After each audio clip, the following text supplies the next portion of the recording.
The original story of Jeff the Killer. After weeks of unexplained murders, the ominous unknown killer is still on the rise.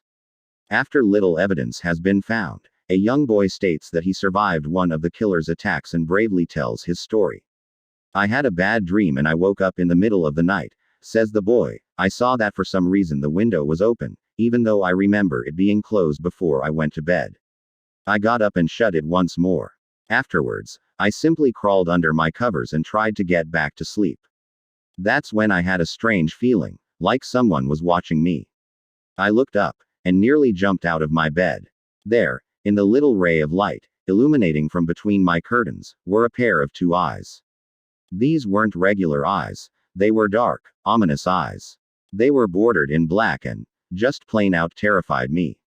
That's when I saw his mouth. A long, horrendous smile that made every hair on my body stand up. The figure stood there, watching me. Finally, after what seemed like forever, he said it. A simple phrase, but said in a way only a madman could speak. He said, "Go to sleep." I let out a scream. That's what sent him at me. He pulled up a knife, aiming at my heart. He jumped on top of my bed. I fought him back. I kicked, I punched, I rolled around, trying to knock him off me. That's when my dad busted in. The man threw the knife, it went into my dad's shoulder. The man probably would have finished him off, if one of the neighbors hadn't alerted the police. They drove into the parking lot, and ran towards the door. The man turned and ran down the hallway. I heard a smash, like glass breaking. As I came out of my room, I saw the window that was pointing towards the back of my house was broken. I looked out it to see him vanish into the distance. I can tell you one thing, I will never forget that face. Those cold, evil eyes, and that psychotic smile. They will never leave my head. Police are still on the look for this man. If you see anyone that fits the description in this story, please contact your local police department. Jeff and his family had just moved into a new neighborhood. His dad had gotten a promotion at work, and they thought it would be best to live in one of those fancy neighborhoods. Jeff and his brother Lou couldn't complain though.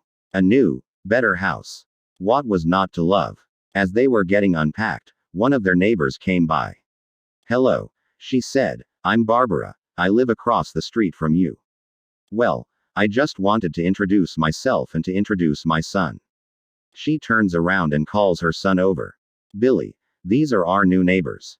Billy said hi and ran back to play in his yard. "Well," said Jeff's mom, "I'm Margaret, and this is my husband Peter, and my two sons, Jeff and Lou." They each introduced themselves, and then Barbara invited them to her son's birthday. Jeff and his brother were about to object, when their mother said that they would love to.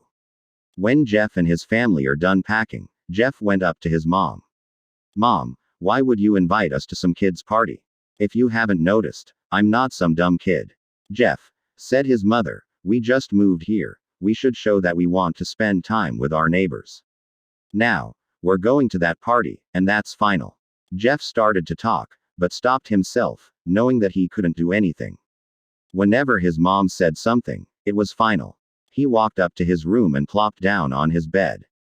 He sat there looking at his ceiling when suddenly, he got a weird feeling. Not so much a pain, but a weird feeling. He dismissed it as just some random feeling. He heard his mother call him down to get his stuff, and he walked down to get it. The next day, Jeff walked downstairs to get breakfast and got ready for school. As he sat there, eating his breakfast, he once again got that feeling. This time it was stronger. It gave him a slight tugging pain, but he once again dismissed it. As he and Lou finished breakfast, they walked down to the bus stop. They sat there waiting for the bus, and then, all of a sudden, some kid on a skateboard jumped over them, only inches above their laps. They both jumped back in surprise. "Hey, what the hell?" The kid landed and turned back to them. He kicked his skateboard up and caught it with his hands. The kid seems to be about 12, 1 year younger than Jeff. He wears a Aeropostale shirt and ripped blue jeans. Well, it looks like we got some new meat. Suddenly, two other kids appeared. One was super skinny and the other was huge. "Well, since you're new here, I'd like to introduce ourselves. Over there is Keith." Jeff and Lou looked over to the skinny kid. He had a dopey face that you would expect a sidekick to have. And he's Troy. They looked over at the fat kid. Talk about a tub of lard. This kid looked like he hadn't exercised since he was crawling. And I, said the first kid, am Randy. Now, for all the kids in this neighborhood, there is a small price for bus fare, if you catch my drift. Lou stood up, ready to punch the lights out of the kid's eyes when one of his friends pulled a knife on him. Tisk, tisk, tisk, I had hoped you would be more cooperative, but it seems we must do this the hard way. The kid walked up to Lou and took his wallet out of his pocket. Jeff got that feeling again. Now, it was truly strong, a burning sensation. He stood up, but Lou gestured him to sit down. Jeff ignored him and walked up to the kid. Listen here, you little punk, give back my bro's wallet or else. Randy put the wallet in his pocket and pulled out his own knife. Oh, and what will you do? Just as he finished the sentence, Jeff popped the kid in the nose. As Randy reached for his face, Jeff grabbed the kid's wrist and broke it. Randy screamed and Jeff grabbed the knife from his hand. Troy and Keith rushed Jeff, but Jeff was too quick. He threw Randy to the ground. Keith lashed out at him, but Jeff ducked and stabbed him in the arm. Keith dropped his knife and fell to the ground screaming. Troy rushed him too, but Jeff didn't even need the knife. He just punched Troy straight in the stomach and Troy went down. As he fell, he puked all over. Lou could do nothing but look in amazement at Jeff. Jeff, how'd you? That was all he said. They saw the bus coming and knew they'd be blamed for the whole thing.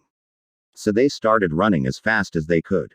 As they ran, they looked back and saw the bus driver rushing over to Randy and the others. As Jeff and Lou made it to school, they didn't dare tell what happened. All they did was sit and listen. Lou just thought of that as his brother beating up a few kids, but Jeff knew it was more. It was something scary. As he got that feeling, he felt how powerful it was, the urge to just hurt someone. He didn't like how it sounded, but he couldn't help feeling happy. He felt that strange feeling go away, and stay away for the entire day of school. Even as he walked home due to the whole thing near the bus stop, and how now he probably wouldn't be taking the bus anymore, he felt happy. When he got home, his parents asked him how his day was, and he said, in a somewhat ominous voice, it was a wonderful day. Next morning, he heard a knock at his front door. He walked down to find 2 police officers at the door, his mother looking back at him with an angry look. Jeff, these officers tell me that you attacked 3 kids. That it wasn't regular fighting, and that they were stabbed. Stabbed, son. Jeff's gaze fell to the floor, showing his mother that it was true. Mom, they were the ones who pulled the knives on me and Lou. Son, said one of the cops, we found 3 kids, 2 stabbed, 1 having a bruise on his stomach, and we have witnesses proving that you fled the scene. Now, what does that tell us? Jeff knew it was no use. He could say him and Lou had been attacked, but then there was no proof it was not them who attacked first. They couldn't say that they weren't fleeing, because truth be told they were. So Jeff couldn't defend himself or Lou. Son, call down your brother. Jeff couldn't do it, since it was him who beat up all the kids. Sir, it was me. I was the one who beat up the kids. Lou tried to hold me back, but he couldn't stop me. The cop looked at his partner and they both nod. Well, kid, looks like a year in juvie. Wait, says Lou. They all looked up to see him holding a knife. The officers pulled their guns and locked them on Lou. It was me. I beat up those little punks. Have the marks to prove it. He lifted up his sleeves to reveal cuts and bruises, as if he was in a struggle. Son, just put the knife down, said the officer. Lou held up the knife and dropped it to the ground. He put his hands up and walked over to the cops. No, Lou, it was me. I did it. Jeff had tears running down his face. Huh, poor bro. Trying to take the blame for what I did. Well, take me away. The police led Lou out to the patrol car. Lou, tell them it was me. Tell them. I was the one who beat up those kids. Jeff's mother put her hands on his shoulders. Jeff, please, you don't have to lie. We know it's Lou, you can stop. Jeff watched helplessly as the cop car speeds off with Lou inside. A few minutes later, Jeff's dad pulled into the driveway, seeing Jeff's face and knowing something was wrong. Son, what is it? Jeff couldn't answer. His vocal cords were strained from crying.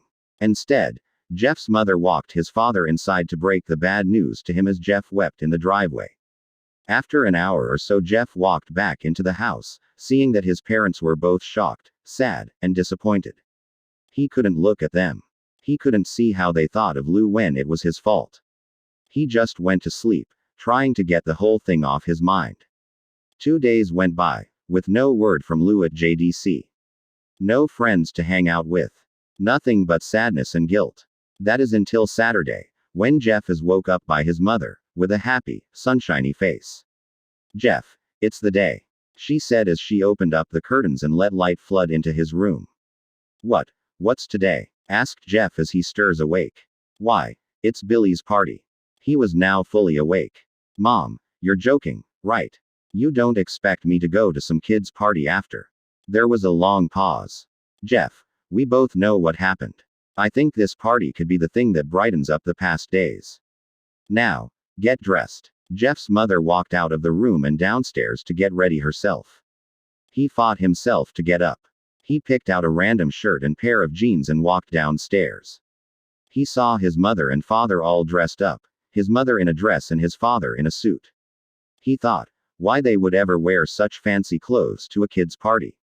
"Son, is that all you're going to wear?" said Jeff's mom. "Better than wearing too much," he said. His mother pushed down the feeling to yell at him and hid it with a smile. "Now Jeff, we may be overdressed, but this is how you go if you want to make an impression," said his father. Jeff grunted and went back up to his room. "I don't have any fancy clothes," he yelled downstairs. "Just pick out something," called his mother. He looked around in his closet for what he would call fancy. He found a pair of black dress pants he had for special occasions and an undershirt. He couldn't find a shirt to go with it though. He looked around, and found only striped and patterned shirts, none of which go with dress pants. Finally he found a white hoodie and put it on. "You're wearing that?" they both said. His mother looked at her watch. "Oh, no time to change. Let's just go," she said as she herded Jeff and his father out the door. They crossed the street over to Barbara and Billy's house. They knocked on the door and it appeared that Barbara, just like his parents, way overdressed. As they walked inside, all Jeff could see were adults, no kids. "The kids are out in the yard. Jeff, how about you go and meet some of them?" said Barbara. Jeff walked outside to a yard full of kids. They were running around in weird cowboy costumes and shooting each other with plastic guns.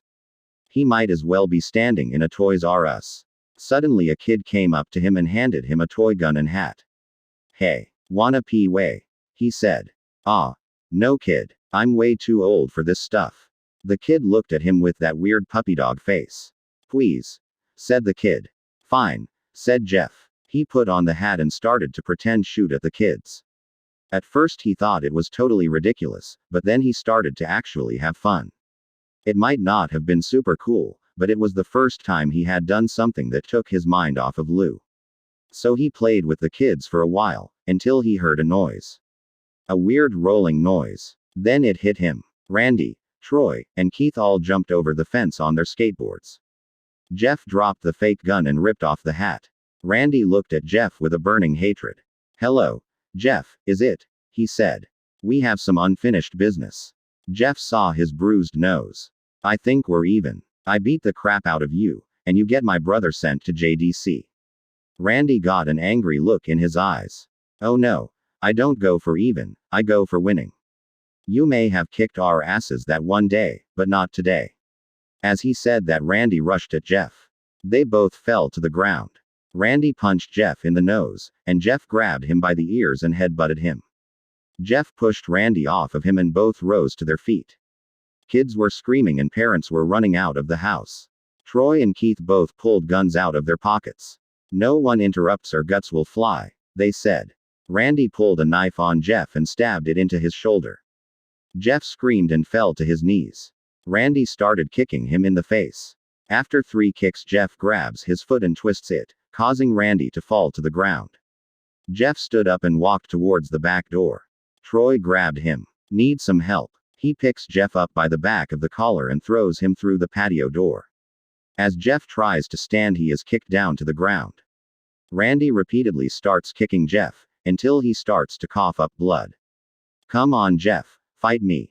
He picks Jeff up and throws him into the kitchen. Randy sees a bottle of vodka on the counter and smashes the glass over Jeff's head. Fight. He throws Jeff back into the living room. Come on, Jeff. Look at me. Jeff glances up, his face riddled with blood. I was the one who got your brother sent to JDC. And now you're just gonna sit here and let him rot in there for a whole year. You should be ashamed. Jeff starts to get up. Oh. Finally. You stand and fight. Jeff is now to his feet, blood and vodka on his face. Once again he gets that strange feeling, the one in which he hasn't felt for a while. Finally. He's up, says Randy as he runs at Jeff. That's when it happens. Something inside Jeff snaps. His psyche is destroyed. All rational thinking is gone. All he can do is kill. He grabs Randy and pile drives him to the ground. He gets on top of him and punches him straight in the heart. The punch causes Randy's heart to stop. As Randy gasps for breath, Jeff hammers down on him. Punch after punch, blood gushes from Randy's body, until he takes one final breath, and dies. Everyone is looking at Jeff now. The parents, the crying kids, even Troy and Keith. Although they easily break from their gaze and point their guns at Jeff. Jeff sees the guns trained on him and runs for the stairs. As he runs, Troy and Keith let out fire on him, each shot missing. Jeff runs up the stairs. He hears Troy and Keith follow up behind. As they let out their final rounds of bullets, Jeff ducks into the bathroom. He grabs the towel rack and rips it off the wall. Troy and Keith race in, knives ready. Troy swings his knife at Jeff, who backs away and bangs the towel rack into Troy's face. Troy goes down hard and now all that's left is Keith. He is more agile than Troy though, and ducks when Jeff swings the towel rack. He dropped the knife and grabbed Jeff by the neck. He pushed him into the wall. A thing of bleach fell down on top of him from the top shelf. It burnt both of them and they both started to scream. Jeff wiped his eyes as best as he could. He pulled back the towel rack and swung it straight into Keith's head. As he lay there, bleeding to death, he let out an ominous smile. What's so funny? Asked Jeff. Keith pulled out a lighter and switched it on. What's funny, he said, is that you're covered in bleach and alcohol. Jeff's eyes widened as Keith threw the lighter at him. As soon as the flame made contact with him, the flames ignited the alcohol in the vodka. While the alcohol burned him, the bleach bleached his skin. Jeff let out a terrible screech as he caught on fire. He tried to roll out the fire but it was no use, the alcohol had made him a walking inferno. He ran down the hall, and fell down the stairs. Everybody started screaming as they saw Jeff, now a man on fire, drop to the ground, nearly dead. The last thing Jeff saw was his mother and the other parents trying to extinguish the flame. That's when he passed out. When Jeff woke he had a cast wrapped around his face. He couldn't see anything, but he felt a cast on his shoulder, and stitches all over his body. He tried to stand up, but he realized that there was some tube in his arm, and when he tried to get up it fell out, and a nurse rushed in. I don't think you can get out of bed just yet, she said as she put him back in his bed and reinserted the tube. Jeff sat there, with no vision, no idea of what his surroundings were. Finally, after hours, he heard his mother. Honey, are you okay? She asked. Jeff couldn't answer though, his face was covered, and he was unable to speak. Oh honey, I have great news. After all the witnesses told the police that Randy confessed of trying to attack you, they decided to let Lou go. This made Jeff almost bolt up, stopping halfway, remembering the tube coming out of his arm. He'll be out by tomorrow, and then you two will be able to be together again. Jeff's mother hugs Jeff and says her goodbyes. The next couple of weeks were those where Jeff was visited by his family. Then came the day where his bandages were to be removed. His family were all there to see it, what he would look like. As the doctors unwrapped the bandages from Jeff's face, everyone was on the edge of their seats. They waited until the last bandage holding the cover over his face was almost removed. Let's hope for the best, said the doctor. He quickly pulls the cloth, letting the rest fall from Jeff's face. Jeff's mother screams at the sight of his face. Lou and Jeff's dad stare awestruck at his face. What happened to my face? Jeff said. He rushed out of bed and ran to the bathroom. He looked in the mirror and saw the cause of the distress. His face. It's horrible. His lips were burnt to a deep shade of red. His face was turned into a pure white color, and his hair singed from brown to black. He slowly put his hand to his face. It had a sort of leathery feel to it now. He looked back at his family, then back at the mirror. Jeff, said Lou, it's not that bad. Not that bad, said Jeff, it's perfect. His family were equally surprised. Jeff started laughing uncontrollably. His parents noticed that his left eye and hand were twitching. Jeff, are you okay? Okay. I've never felt more happy. Ha ha ha ha ha ha, look at me. This face goes perfectly with me. He couldn't stop laughing. He stroked his face, feeling it. Looking at it in the mirror. What caused this? Well, you may recall that when Jeff was fighting Randy, something in his mind, his sanity, snapped. Now he was left as a crazy killing machine. That is, his parents didn't know. Doctor, said Jeff's mom, is my son all right, you know? In the head. Oh yes, this behavior is typical for patients that have taken very large amounts of painkillers. If his behavior doesn't change in a few weeks, bring him back here, and we'll give him a psychological test. Oh, thank you, doctor. Jeff's mother went over to Jeff. Jeff, sweetie, it's time to go. Jeff looks away from the mirror, his face still formed into a crazy smile. "K mommy. Ha ha ha." His mother took him by the shoulder and took him to get his clothes. "This is what came in," said the lady at the desk. Jeff's mom looked down to see the black dress, pants, and white hoodie her son wore. Now they were clean of blood and now stitched together. Jeff's mother led him to his room and made him put his clothes on. Then they left, not knowing that this was their final day of life. Later that night, Jeff's mother woke to a sound coming from the bathroom. It sounded as if someone was crying. She slowly walked over to see what it was. When she looked into the bathroom, she saw a horrendous sight. Jeff had taken a knife and carved a smile into his cheeks. "Jeff, what are you doing?" asked his mother. Jeff looked over to his mother. "I couldn't keep smiling, mommy. It hurt after a while. Now, I can smile forever." Jeff's mother noticed his eyes, ringed in black. "Jeff, your eyes." His eyes were seemingly never closing. "I couldn't see my face. I got tired and my eyes started to close. I burned out the eyelids so I could forever see myself, my new face." Jeff's mother slowly started to back away, seeing that her son was going insane. "What's wrong, mommy? Aren't I beautiful?" "Yes, son," she said. "Yes, you are.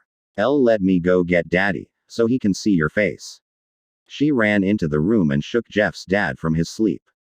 "Honey, get the gun, She stopped as she saw Jeff in the doorway, holding a knife.